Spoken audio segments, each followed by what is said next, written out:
കേരളത്തിലെ ജനങ്ങൾ എന്നും അല്ലെങ്കിൽ ഈ മതരാഷ്ട്രത്തിനെതിരെയും ജാതി രാഷ്ട്രീയത്തിനെതിരെയൊക്കെ നിലപാടെടുത്ത ആളുകളാണ്. അതിലൊരു സംശയമില്ല, ഒരു ചെറിയ വിഭാഗത്തിനെ മാറ്റി നിർത്തിയാൽ.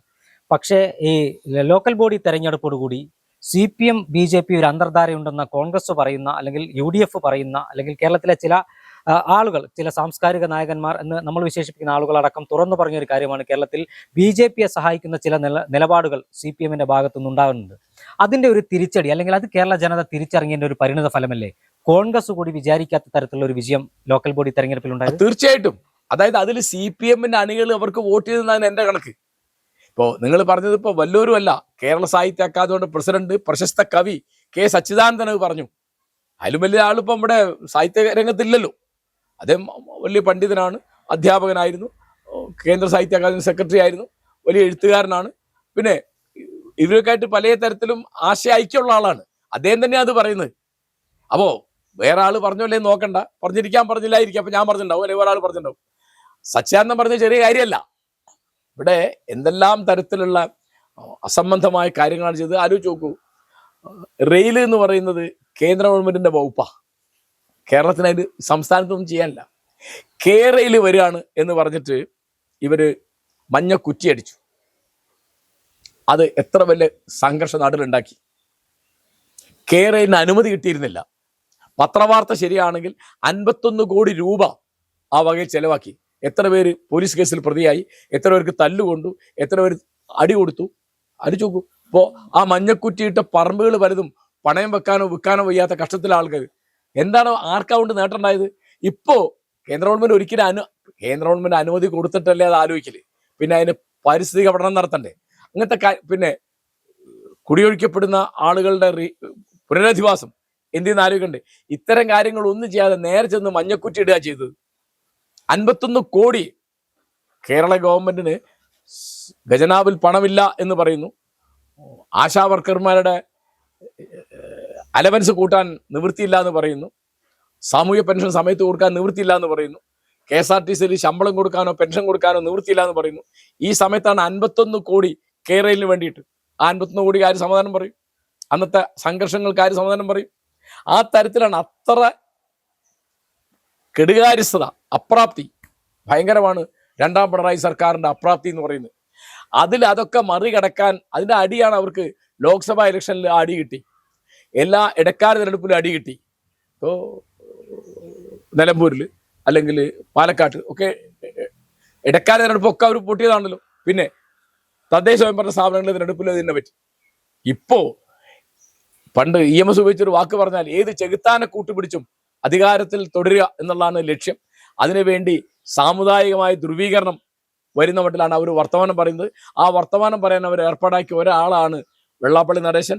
ആ തരത്തിൽ വർത്തമാനം പറഞ്ഞ ഒരാളാണ് ബഹുമാനപ്പെട്ട മുൻ മന്ത്രി ശ്രീ AK ബാലൻ, ഇപ്പോഴത്തെ സാംസ്കാരിക വകുപ്പ് മന്ത്രി സജി ചെറിയാൻ. നാനാഭാഗത്തു നിന്നും വിളി വന്നിട്ട് ഇപ്പോൾ ആലോചിച്ച് നോക്കൂ. പേര് കണ്ടാൽ അറിയാം എന്ന് പറഞ്ഞാൽ ആലോചിച്ച് നോക്കൂ. നിങ്ങൾ ഇത് മാത്രം ആലോചിച്ചാൽ മതി. ഇപ്പോൾ മുസ്ലിം പേരുള്ള ആളിൽ കോൺഗ്രസ് സ്ഥാനാർത്ഥി ഉണ്ടാവില്ലേ? കോൺഗ്രസിന്റെ ആ സ്ഥാനാർത്ഥി ജയിക്കൂലേ? അല്ലെങ്കിൽ CPMന്റെ ആ സ്ഥാനാർത്ഥി? അപ്പൊ പേരാണോ ഒരാളുടെ രാഷ്ട്രീയം നിർണ്ണയിക്കുന്നത്? അല്ലല്ലോ. കേരളത്തിൽ മുസ്ലിങ്ങൾ എല്ലാ പാർട്ടിയിലും ഉണ്ട്, BJPയിലും കൂടി ഉണ്ട്, ഇല്ലേ? ഇപ്പൊ കേരളത്തില് കഴിഞ്ഞ ലോക്സഭാ ഇലക്ഷനിൽ ഇന്ത്യയിലാകെ BJP ഒരു മുസ്ലിം സ്ഥാനാർത്ഥിയെ നിർത്തിയത് മലപ്പുറത്ത് മുൻ വൈസ് ചാൻസലർ അബ്ദുസലാമിനെ. അടിച്ചു നോക്കൂ. അബ്ദുസലാം പേര് കൊണ്ട് മുസ്ലിം അല്ലേ, വിശ്വാസം കൊണ്ട് മുസ്ലിം അല്ലേ, അത് BJP സ്ഥാനാർത്ഥിയല്ലേ? അപ്പൊ ഇതുപോലെ എത്ര ആളുകൾ സോഷ്യലിസ്റ്റ് പാർട്ടിയിൽ ഉണ്ടാവും, അല്ലെങ്കിൽ CPIയിൽ ഉണ്ടാവും, CPMൽ ഉണ്ടാവും, കോൺഗ്രസിൽ ഉണ്ടാവും. അവരൊക്കെ പേര് കണ്ടാൽ നിങ്ങൾ മുസ്ലിം എന്ന് പറയുന്നത് അതിന്റെ അർത്ഥം പണ്ട് മോദി വേഷം കണ്ടാൽ അറിയാം എന്ന് പറഞ്ഞ തരത്തിലത്. സജി ചെറിയാന്റെ ഒക്കെ ഉള്ളിലുള്ള വിഷമാണ് പുറത്തേക്ക് വന്നത്. പക്ഷെ അദ്ദേഹം എന്നിട്ട് പറയാണ് ഇതൊക്കെ വളച്ചൊടിച്ചത്. ആരാത് വളച്ചൊടിക്കുന്നത്? ഇവര് പറയുന്നതല്ലേ ഇതൊക്കെ? എല്ലാത്തിനും കുറ്റം മാധ്യമങ്ങൾക്കാ. ഇവര് പറയുമ്പോൾ ശ്രദ്ധിക്കൂല, പറഞ്ഞു കഴിഞ്ഞ് വിവാദമായി, പാർട്ടി തള്ളിപ്പറഞ്ഞു, പാർട്ടി അത് പിന്നെ ഉത്തരവാദിത്തം ഏറ്റെടുക്കുന്നതിനാകുമ്പോഴാണ് വളച്ചൊടിച്ചതാന്നൊക്കെ പറയുന്നത്. ഇത്തരം പ്രസ്താവനകൾ നടത്തിയിട്ടും ഇവർക്കെതിരെ ഒന്നൊരു നടപടിയെടുക്കാൻ പാർട്ടി നേതൃത്വം എന്തുകൊണ്ട് തയ്യാറാവുന്നില്ല? പാർട്ടി നേതൃത്വം ഇപ്പൊ അത്ര എന്തിനാ നടപടി എടുത്തത്? ഇപ്പോ ആലോചിച്ച് നോക്കൂ. ഈ ഏറ്റവും പുതിയ കാര്യം, രാജേന്ദ്രൻ എന്ന് പറയുന്ന മുൻ MLA BJP പോയി. അദ്ദേഹത്തിന്റെ കൈയും കാലും തല്ലി ഓടിക്കണം എന്നാണ് ഇപ്പം MM മണി പറഞ്ഞത്. നല്ല ജനാധിപത്യമല്ലേ? അല്ല, ഇവരുടെ പാർട്ടിയാണ് നേരത്തെ ടി.പി. ചന്ദ്രശേഖരനെ 51 വെട്ടുവെട്ടി കൊന്നത്. അത് കഴിഞ്ഞപ്പോൾ എം.എം. മണി പ്രസംഗിച്ചിരുന്നു. ഞങ്ങൾ ഏതാ പാർട്ടി എന്ന് അറിയോ? 1, 2, 3 പ്രസംഗം ഓർമ്മയില്ലേ? ഒന്നിനെ തല്ലിക്കൊന്നു, ഒന്നിനെ വെട്ടിക്കൊന്നു, ഒന്നിനെ വെടിവെച്ചു കൊന്നു. അങ്ങനെ 10-12 ആളെ കൊന്ന കഥ പറയാണ്. എൻ്റെ ഓർമ്മ ശരിയാണെങ്കിൽ എന്താണ് ബാബു ആഞ്ചേരിയോ ഒരു അവിടെ കൊന്ന കേസിലെ പ്രതിയാണ് എം.എം. മണി. അതേ മന്ത്രിയായിരുന്നു ഇവിടെ. എന്ത് നടപടി എടുക്കാനാണെന്നേ ഇവരൊക്കെ അക്രമ അപ്പം അദ്ദേഹം കൊലക്കേസ് പ്രതിയാന്ന് പറഞ്ഞാൽ അദ്ദേഹം കുറ്റം ചെയ്തോണ്ടെന്ന് എനിക്ക് അറിഞ്ഞൂടാ. കൊലക്കേസ് പ്രതിയാന്ന് പത്രത്തിൽ കണ്ടേ അറിയുള്ളൂ. പക്ഷേ കൊലവിളി നടത്തുന്നതിൽ യാതൊരു ക്ഷാമവുമില്ല. പിന്നെ വിദ്വേഷ പ്രസംഗം, വെള്ളാപ്പള്ളി നടേശൻ നടത്തിയ വിദ്വേഷ പ്രസംഗം ഈ അടുത്ത കാലത്ത് ആരെയും നടത്തിയിട്ടുണ്ടോ? വല്ല നടപടിയുണ്ടോ? വല്ല കേസുണ്ടോ? ഒന്നുമില്ലല്ലോ, ഒന്നുമില്ല. അദ്ദേഹം മുസ്ലിങ്ങളെ പറയുന്നു, മലപ്പുറം ജില്ലക്കാരെ പറയുന്നു. ഇപ്പോൾ ശ്രീനാരായണ ഓപ്പൺ യൂണിവേഴ്സിറ്റി വന്നു, അതിൻ്റെ വൈസ് ചാൻസലറായിട്ട് പിണറായി ഗവൺമെന്റ് വെച്ച ആള് പേരുകൊണ്ട് മുസ്ലിമാണ്. അപ്പോൾ അദ്ദേഹം പറയാ ശ്രീനാരായണീയ സംസ്കാരമുള്ള അതിനെപ്പറ്റി പഠിച്ച ഒരാളല്ല. എങ്ങനെ അറിയില്ല? പഠിച്ചിട്ടില്ല.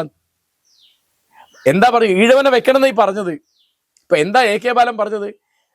ആഭ്യന്തര വകുപ്പ് ജമാഅത്തെ ഇസ്ലാമി കൈകാര്യം ചെയ്യുന്ന പറഞ്ഞ അർത്ഥം ആഭ്യന്തര വകുപ്പ് ചിലപ്പോൾ ഒരു മുസ്ലിം കൈകാര്യം ചെയ്തേക്കാം, അതിനെപ്പറ്റി നിങ്ങൾ കരുതിയിരിക്കണം എന്ന് ഹിന്ദുക്കളോട് പറയാണ്. വർഗീയ വികാരം ഉപയോഗിക്കുകയാണ് A.K. ബാലൻ. അദ്ദേഹം പിൻവലിച്ചിട്ടില്ലല്ലോ, ഖേദം പ്രകടിപ്പിച്ചിട്ടില്ലല്ലോ. ഇപ്പോഴും അദ്ദേഹം അത് തന്നെയല്ലേ പറയുന്നത്. ഇതൊക്കെ അബദ്ധം പറ്റുന്നതല്ല, മനഃപൂർവ്വം പറഞ്ഞ. അക്കൂട്ടത്തിൽ ഒന്ന് പിൻവലിച്ചു സജി ചെറിയാൻ. പിന്നെ സജി ചെറിയാൻ നിർഭാഗ്യവശാൽ, ഞാൻ അങ്ങനെ പറയുന്നത് ക്ഷമിക്കണം, വളരെ വിവേകം കുറഞ്ഞ ഒരാളാ സജി ചെറിയാൻ. അദ്ദേഹം എപ്പോൾ എന്ത് പറഞ്ഞാലും ഈ തരത്തിൽ അപകടം. ഇപ്പോൾ ഒരു ഉദാഹരണം പറയാം, ഭരണഘടനയെ പറ്റി അദ്ദേഹം പറയാണ്. എന്താ പറഞ്ഞത്? ബ്രിട്ടീഷുകാർ പറഞ്ഞു കേട്ടത് എഴുതിയെടുത്ത ഭരണഘടന. ഈ ഭരണഘടന തൊട്ട് സത്യം ചെയ്ത മന്ത്രിയായി പറയുന്നത്. ഇവിടെ കോൺസ്റ്റിറ്റ്യൂന്റ് അസംബ്ലിയിൽ ഒരു സാധനം ഉണ്ടായിരുന്നു, ജവഹർലാൽ നെഹ്റു ഉണ്ടായിരുന്നു, V.K. കൃഷ്ണമേനോൻ ഉണ്ടായിരുന്നു, അതിന്റെ പിന്നെ ചെയർമാനായിട്ട് ഡോക്ടർ B.R. അംബേദ്കർ ഉണ്ടായിരുന്നു.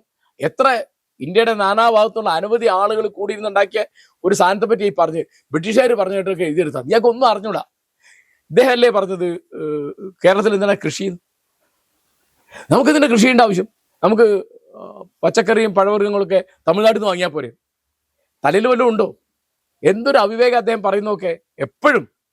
ഞാനിപ്പോ ഈ കൃഷിയുടെ കാര്യം ആൾക്കാർ പറഞ്ഞു, എനിക്കത് ഞാൻ ഞെട്ടിപ്പേണിയാൻ. നമുക്ക് എന്തിനാണ് കൃഷി എന്ന് ഇവിടുത്തെ ഒരു കൾച്ചറൽ മിനിസ്റ്റർ, അഗ്രികൾച്ചർ ഉണ്ടായിട്ട് ആ കൾച്ചർ ഉണ്ടാകുന്നത്, അതെ കൾച്ചറിന്റെ മിനിസ്റ്ററാണ് അദ്ദേഹം. എന്തൊരു കഷ്ടം അതൊക്കെ. അതോടൊപ്പം തന്നെ ശബരിമല സ്വർണ്ണക്കടത്ത് നിത്യേന ചർച്ച ചെയ്യുന്ന ഒരു സാഹചര്യമാണ്. ശബരിമല കൊള്ളയുമായി ബന്ധപ്പെട്ട് അറസ്റ്റിലായ ഒരാൾ CPM-ന്റെ മുൻ MLA പത്തനംതിട്ട ജില്ലാ കമ്മിറ്റി അംഗമായ പത്മകുമാറാണ്. മറ്റ് KP ശങ്കർദാസ് ബോർഡ് മെമ്പറായിരുന്നു. വാസു പഴയ ദേവസ്വം ബോർഡ് പ്രസിഡന്റായിരുന്നു. മുരാരി ബാബു CPM-ന്റെ ദേവസ്വം ബോർഡ് ജീവനക്കാരുടെ സംഘടനാ നേതാവാണ്. ഇത്തരത്തിലുള്ള ആളുകളെ നിരന്തരമായി അറസ്റ്റ് ചെയ്തിട്ടും ഈ നിമിഷം വരെ ഈ പ്രതികളെ തള്ളിപ്പറയാൻ, അതായത് പാർട്ടിയുടെ ജില്ലാ കമ്മിറ്റി അംഗമായ വ്യക്തിയെ പോലും തള്ളിപ്പറയാനോ അല്ലെങ്കിൽ ഒരു അച്ചടക്ക നടപടി സ്വീകരിക്കാനോ CPM നേതൃത്വം തയ്യാറായില്ല. അതായത് കേരളം കണ്ട ഏറ്റവും വലിയ ക്ഷേത്ര കുംഭകോണമായിരിക്കും അത്. ആ കേസിനൊക്കെ എത്രത്തോളം ഈ പ്രതികളെ ഭയക്കുന്നത് തന്നെയാണ് CPM? അത് CPM-ന് ഇങ്ങനൊരു പരിപാടിയില്ല. ഞാൻ ഇതിനേക്കാൾ പഴയ ഉദാഹരണം പറഞ്ഞാൽ, ഇപ്പോൾ T.P. ചന്ദ്രശേഖരൻ കൊലക്കേസ്, അതിലെ ഗൂഢാലോചനയിൽ പങ്കുണ്ട് എന്ന് പറഞ്ഞ് കോടതി ശിക്ഷിച്ച ആളാ കുഞ്ഞാനന്ദൻ.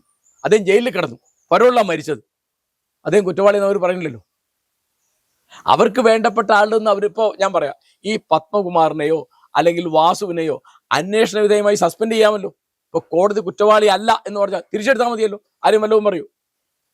അപ്പൊ അവരിപ്പോൾ സസ്പെൻഡ് ചെയ്താൽ അതിൻ്റെ മേലെയുള്ള ഇപ്പോൾ നിലവിലുള്ള MLA-മാരോ അന്നത്തെ മന്ത്രിമാരോ ഇന്നത്തെ മന്ത്രിമാരോ പാർട്ടി നേതാക്കന്മാരോ ആർക്കെങ്കിലും പരിക്ക് പറ്റും എന്നാണ് നമുക്ക് സാമാന്യ ബുദ്ധി കൊണ്ട് ആലോചിക്കാവുന്നത്. എനിക്ക് തെളിവുണ്ടായിട്ടല്ല ഈ പറഞ്ഞത്, നമ്മൾ സാഹചര്യ തെളിവ് വെച്ച് പറയുന്ന.